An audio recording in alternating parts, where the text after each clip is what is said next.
What's going on, young fam? Oh, wow. There goes the camera. Okay. 1, 2, 3.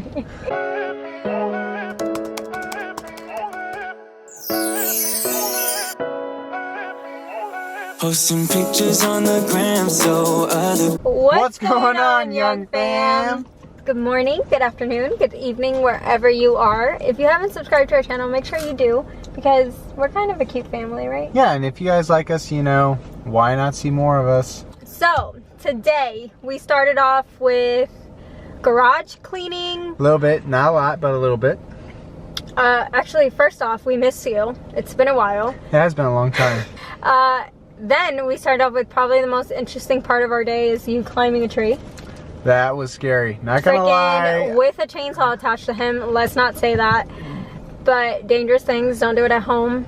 All to hang up a swing for his kids on Father's Day. What a dad. I didn't even realize it was Father's Day. Thanks, baby. But it was really cool, but he chopped off branches on the way down and you pretty much freehanded the whole thing. So I got the ladder to the first. Thank you, buddy. Thank you. And it was only about 40 feet up. 40, 50 feet up, so it wasn't bad. So that was probably the most interesting part of our day. So now, as you can tell as the title of this video, we have this huge part in our yard where when we bought it, it was a huge stump. We just got the stump removed. I'll insert some pictures right here. I'll move out of the way so it can be up here. Hey, cute baby. You gotta cover them up. Pictures. So there was a stump and they grinded out that completely. So now it's just this leveled ground of dirt and tree mold. So when we bought the house, there was definitely a vision for where that was. We wanted an outdoor fire pit. And even though there's a wood burning fireplace inside the house, we definitely love the outdoors and we wanted to do that one in that specific spot. He knows how to do it. I mean, he grew up in doing all that stuff. I have you, so you're kind of good at doing these type of things. I'm good at watching. Halfway decent. I wouldn't say good. Halfway decent. It will look okay. It's gonna look very nice. So the whole point of this video with obviously our caption is DIY fire pit. We will have that done with some rocks and a little bit of decoration, but on the outdoor we bought some concrete molds, which we will be putting concrete and just like putting it around the fire pit. That part won't be done when I upload this video, but it's fine because that's just kind of looks like we just want that. I haven't done concrete and I only like doing stuff I'm comfortable with. As far as like, that's gonna be a nice cosmetic touch and I want it to look nice and done right. So luckily her father is gonna come out and help me do it. He's gonna show me how to do it and it's gonna be good, and then I'll know how to do it after that. But I do not want to attempt to do it the right way. If you guys do want to see that though, that will be posted probably on my Instagram. I'll definitely post a picture of it because on my Instagram I post a lot of like befores and afters, little clippets of what we do in here. So that will be up there. But right now we will just have up here the actual fire pit, how he does it, and what we're doing. Babies are getting really fussy back there, so we'll just move on to the rest of the video and show you guys our plan.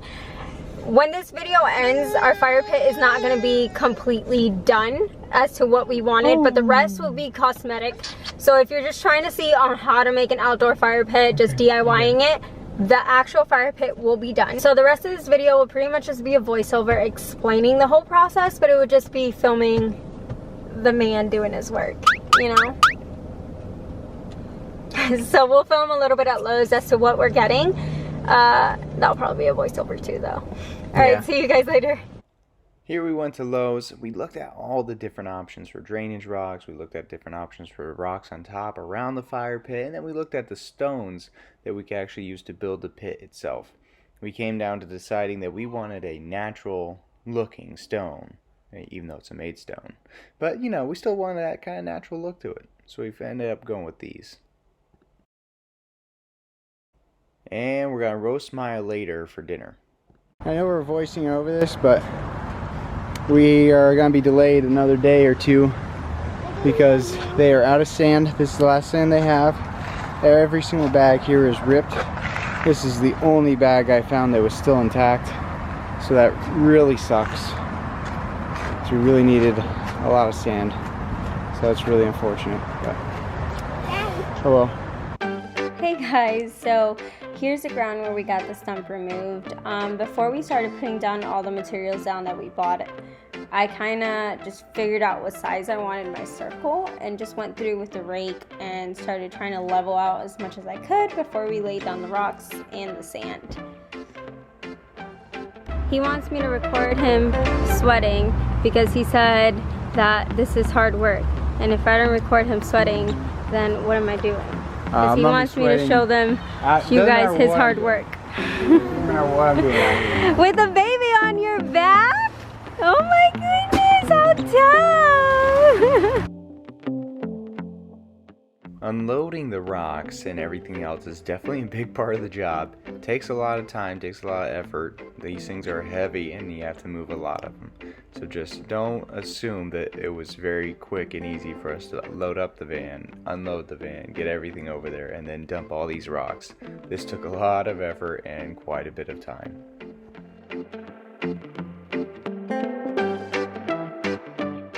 Here we went around and spread the rocks nice and evenly across the surface. This not only raised up the ground a little bit to help prevent from flooding, but also gave us a firm, even base to start with when we started putting sand down for the stones. We threw the level in the middle just to make sure that the middle was still even, so when we started putting the sand down, it was the most level, even spot in the entire pit. Since we were running out of daylight and we only had so much time, we decided to just start off with the fire pit itself. So we spread around the sand, leveled it out right here, and the leveling out process does take a little while to get it just right. We want to pack down the sand as much as possible to create that just firm, solid base to where the stones won't move around at all when you place them on there. Doing this took us more time than we probably anticipated, so when we're running out of daylight, it was our first priority. After leveling out the sand to our contentment, we laid down some bricks. As we laid down the bricks, however, we found out that the circle was a little bit wider than we anticipated. This required us to move the sand around just a tiny bit to make sure that the bricks were still level. In doing all this, we just wanted to make sure that we had enough sand in the middle before laying down the sand in the rest of the pit. By the way, for you parents who have those toddlers or little kids, these backpacks that you can carry them around in are absolutely great for when the kids just want to be held, but you still got work to do. After we laid down the stones and figured out we had enough sand in the middle, we decided to go ahead and spread the rest of the sand around the pit.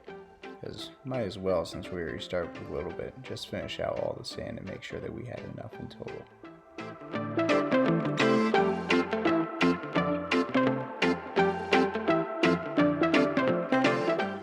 Here I took a smaller level, making sure that the bricks were still level between each other. Any bricks that weren't, I took a little bit of sand and just maneuvered the sand underneath the brick to make sure everything was still a perfect level surface. So when we started stacking the second and third rows, the base would be firm.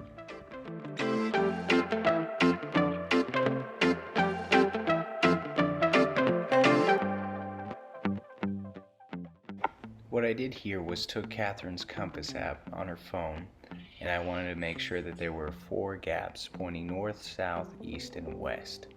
I went around the circle, making sure that those gaps were there. These gaps provided breathability for the pit and for the fire.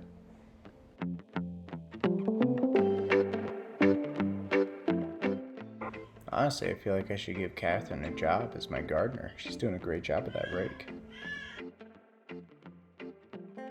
In order to create the 4 gaps, all we had to do was take out 1 brick from the circle. This provided enough room for there to be 4 nicely spaced gaps. After placing the stones exactly where we wanted them, we went ahead and threw down the adhesive to keep the bricks in place and prevent them from moving when we started stacking the other bricks on top.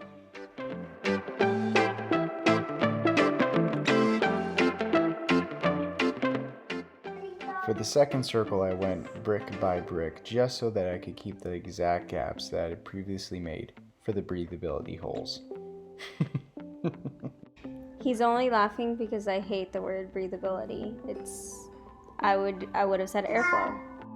At this point, Jeremiah became very interested in what we were doing. He loved the idea that there was a glue gun and truly wanted to help me with that very, very specific part of the process.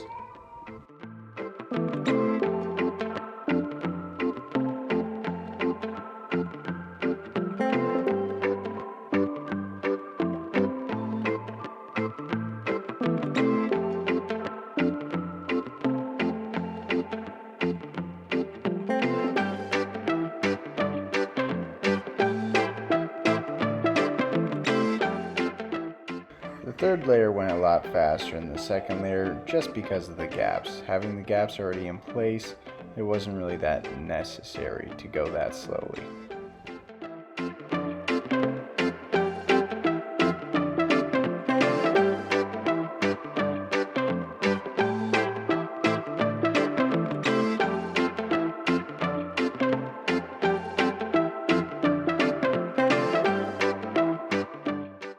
Sadly, the funny part is, we got 3 blocks short of the required number to finish the final layer to the circle. So yet again, we had to go back to Lowe's. However, since we already had the nice white decorative stones, Catherine decided to waste no time in making it all her own. Alright. After the final trip to Lowe's, this is what it came out to. However, we do have updated pictures and videos that are coming to Instagram near you. Oh, now you don't say shit.